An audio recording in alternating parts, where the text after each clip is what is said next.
My name is Cristiano Ferri Faria. I work for Brazilian House of Representatives. I'm especially focused on e-democracy program that is very related to democratic governance practice in the parliament. The project calls e-democracy, that means e-democracy in Portuguese. The idea is a simple portal with these Web 2.0 tools whereby people can interact to lawmakers discussing specific legislative issues during the legislative agenda, of course. So people can contribute to policy making while those policy-making issues have been discussed in the Brazilian House of Representatives. Yeah, there are several challenges. I would say there are three categories of challenges: the social challenges, the political challenges, and the organizational challenges. One example of social challenge is the tension between the traditional lobby, the kind of work those advocacy groups do in the Congress, like knocking the Congress, the main congressmen doors, and also try to reach them and try to influence them. And versus the digital lobby, the people who are in the internet, the social media tools discussing those issues, and they are not connected to those advocacy groups. Instead of, they are connected with some cause. This is the social dimension. In terms of political, we have a part of the political system, some politicians who are working hard to be more connected, to use this smart mobile phone and try to be connected during the whole mandate. And also have a part of the politicians who are very focused in the very traditional politics in the way it has been. Like just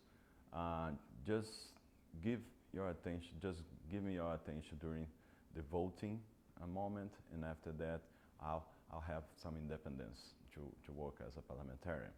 And also the organizational dimension, that it's a tension between officials and civil servants who are very open to this new participatory and open data policy, and also those, mainly the elders, who are very resistant to that. They live in a culture that provide information, publish information, it's very dangerous, so they cannot do that. So it's very hard to them, to those elders, to deal with this. And those elders, they are very influential. They are in the main positions in the parliament as in any other institutional organization, public organization, and in the public administration. So those are the main challenge, I think. Luckily, the portal has, the engagement in the portal has increased step by step, slowly. So we can manage the contributions people present very easily. But now it start to grow quickly now. And one challenge that we'll have to deal with is how to manage thousands, maybe millions, that will be a successful problem. How to deal with those contributions in a way that we make this new kind of democracy something viable, something that can be can present some impact into policy making. What we believe in this system, it's a better representation. So people don't decide, people just present to representatives more information, more ideas, maybe some solutions to how to build a good policy. And those representatives having more information coming from this collective intelligence, so they can build or create better policies or more effective policies. So how to deal with this collective intelligence problem growing day by day, that will be something that we have to deal in the next future.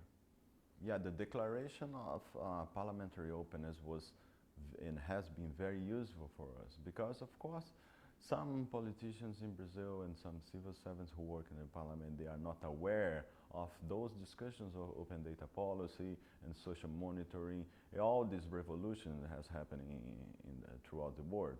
So on having a guideline we are working to translate this guideline into the Portuguese, has been much easier to convince people that now the role is openness. You have to publish the data you are dealing with. You have to publish your comments. You have to work with participatory mechanism.